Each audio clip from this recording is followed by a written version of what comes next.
Absolute বারবিকিউতে এসে পুরাই ধরা খেয়ে গেলাম। এত নামি দামি বুফে অথচ এরকম কাজ করবে সেটা কখনো ভাবতে পারিনি। এই কথাগুলো কেন বললাম সেটা জানার জন্য একদম শেষ পর্যন্ত কিন্তু আমার ভিডিওটা দেখতে হবে। শুরুতে এই বুফের ইন্টেরিয়র ডিজাইনটা আপনাদেরকে দেখালাম। এর ইন্টেরিয়র ডিজাইনটা আমার কাছে বেশ ভালো লেগেছিল। খুবই কোয়াইট একটা প্লেস ছিল, যেহেতু মানুষজন কম ছিল কিন্তু অনেকটা অন্ধকার ছিল। আর এদিকটায় খাবারের প্রথম রতেই ডিজার্টের আইটেমগুলো খুব সুন্দরভাবে সাজিয়ে রাখা ছিল। এখানে আছে চকলেট পেস্ট্রি, এরপর আছে ক্যারট কেক, এরপর আছে ভ্যানিলা পেস্ট্রি, এছাড়াও আছে গোলাপ জামুন, যেটা ভিডিও করার সময় মনে হচ্ছিল যে খেয়েই ফেলি। এরপর একটু অন্য রকমের ডিজার্ট আইটেম, সেটা হচ্ছে রাইস পুডিং। ডিজার্টের আইটেমের পাশে রয়েছে সালাদের আইটেম, অর্থাৎ মিষ্টি খাবার খেয়ে ডায়েট করা শুরু করে দিবেন। এখন আসি মূল ঘটনাতে। মূল আকর্ষণ হচ্ছে এখানকার আনলিমিটেড মজাদার বারবিকিউ। তো আমরা সবাই চেয়েছিলাম আমরা আমাদের ডিনারটা শুরু করব এই বারবিকিউটা দিয়েই, কিন্তু আমরা আসার পর টেবিলে মিনিমাম আধা ঘন্টা বসেছিলাম জাস্ট এই বারবিকিউটা খাওয়ার জন্য। তারা আমাদেরকে বলে ওয়েট করতে, কিন্তু সেই অপেক্ষার প্রহর আর শেষ হয় না। এরই মাঝে আমাদের কিছু ভেজিটেবল সার্ভ করা হলো, যা একবারই দেওয়া হয়, সেটা সেকেন্ডবার চাইলে তারা দিবে না। তবে এই ভেজিটেবলটা মারাত্মক লেভেলের টেস্টি ছিল। তো ভেজিটেবলটা খাওয়ার পর আমরা হালকা পাতলা খাবার খাওয়া শুরু করে দিলাম, কারণ বারবিকিউর অপেক্ষায় থাকলে আজকে সময় শেষ হয়ে যাবে, কিছু আর খাওয়া হবে না।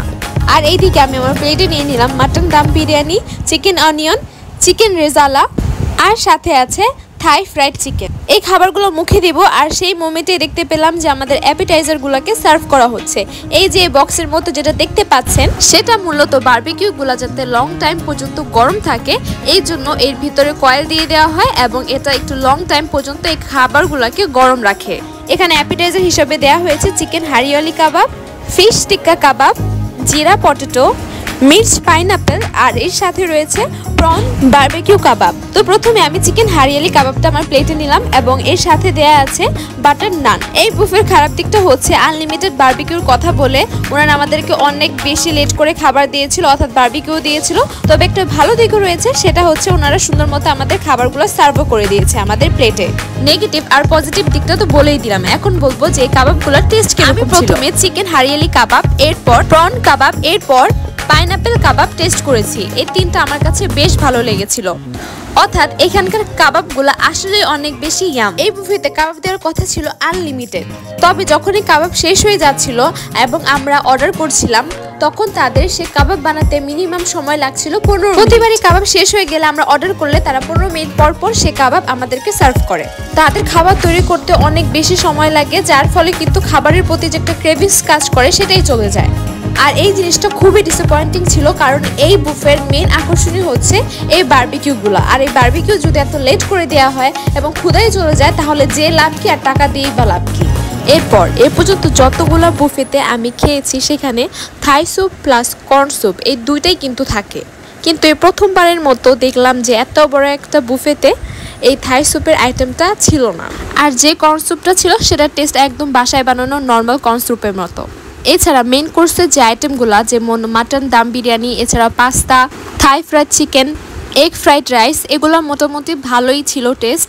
তবে একটা জিনিস খুবই বাজে লেগেছে, সেটা হচ্ছে খাবারগুলো একদমই ঠান্ডা ছিল। খাবারের টেস্ট ছিল মোটামুটি, কোয়ান্টিটি ছিল খুবই কম, প্লাস খাবারগুলো ঠান্ডা ছিল। খাবার কেমন ছিল সেটা তো বলেই দিলাম, এখন বলি এখানে যে সফট ড্রিঙ্কস সেটা কেমন ছিল। এটা ছিল একদম নর্মাল টেম্পারেচারে থাকা কোক, যেটা খাওয়ার পর আমার চেহারা বা আমার ফেস রিয়াকশন দেখে বুঝতে পারবেন আমার এই ড্রিঙ্কসটা কেমন লেগেছে। এখন আসি ডেজার্টের কথায়। প্রথম দিকে কিন্তু ডেজার্টগুলো আপনাদেরকে দেখিয়েছিলাম, দেখতে কিন্তু খুবই লোভনীয় ছিল, আর মনে হচ্ছিল তখনই খেয়ে ফেলি। আপনাদেরও কি এরকম মনে হয়েছে?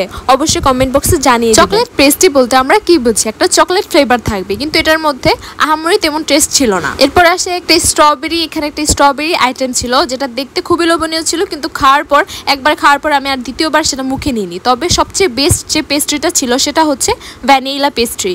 এই যে এখন যে ডেজার্টটা দেখতে পাচ্ছেন, এটার প্রতি আমার একদম প্রথম থেকে নজর ছিল।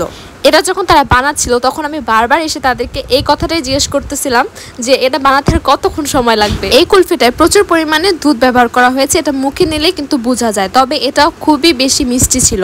যারা বাচ্চা তারা এই কুলফিটা অবশ্যই পছন্দ করবে, কিন্তু যারা বড় অথবা যারা মিষ্টি কম খায় তারা 1-2 চামচ খাওয়ার পর বলবে ওয়াও অনেক বেশি টেস্টি, কিন্তু এরপর যখন আস্তে আস্তে আরও খেতে থাকবে তখন বলবে না আর খাবো না, কারণ এটা সুগার লেভেল অনেক বেশি এই ডিজার্টের মধ্যে। তো আমি আজকে আমার এই ব্লগের মাধ্যমে এই বুফে সম্পর্কে আমার যে ধারণা বা আমার যে এক্সপিরিয়েন্স হয়েছিল আমি সেটাই আপনাদের সাথে অনেস্ট রিভিউ অথবা বলা যায় একটা অথেন্টিক মতামত দিয়েছি।